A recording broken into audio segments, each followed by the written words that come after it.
GOP 초소에서 총기를 난사한 뒤 탈영해 우리 군과 대치하던 임모 병장이 오늘 오후 3시쯤 자해를 시도한 뒤 검거가 됐습니다. 임 병장은 피를 많이 흘려 현재 강릉 아산병원으로 후송돼 치료를 받고 있습니다. 지난 토요일 저녁 사건이 발생했으니까 43시간 만에 임 병장이 생포된 겁니다. 네, 이 사건 발생 직후에 근처 초등학교로 대피한 주민들도 모두 집으로 돌아갔고 군 경계 태세인 진돗개 하나도 해제됐습니다. 국방부에 나가 있는 취재기자 연결합니다. 황혜경 기자.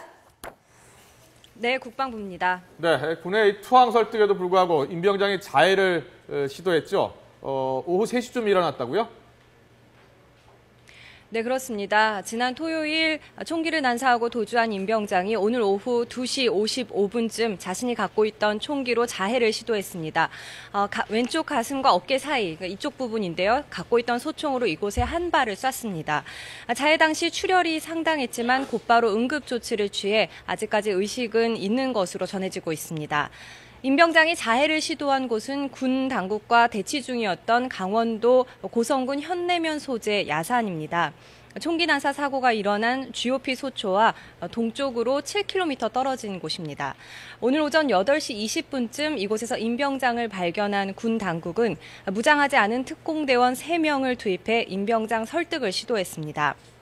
무장하지 않은 상태로 임 병장에게 접근해 안심시킨 뒤 임 병장이 아버지와 통화를 요구하자 휴대전화를 전달하기도 했습니다.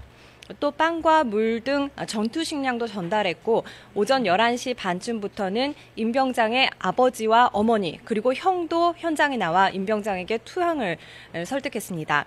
당시 임 병장의 부모는 심정이 무너진다, 그만 자수해라 라고 설득했지만 임 병장은 자신이 어차피 엄청난 일을 저질러서 돌아가면 사형이라면서 나갈 수 없다고 버틴 것으로 전해지고 있습니다.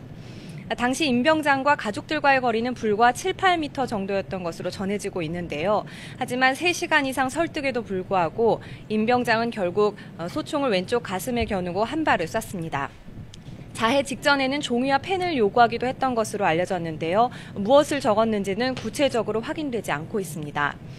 군 당국도 대치 과정에서 임 병장이 범행 동기와 관련해서는 별다른 언급을 하지 않아 수사에 난항을 겪고 있다고 설명했습니다.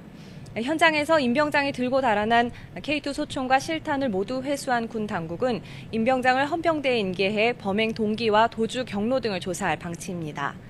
지금까지 국방부에서 YTN 황혜경입니다.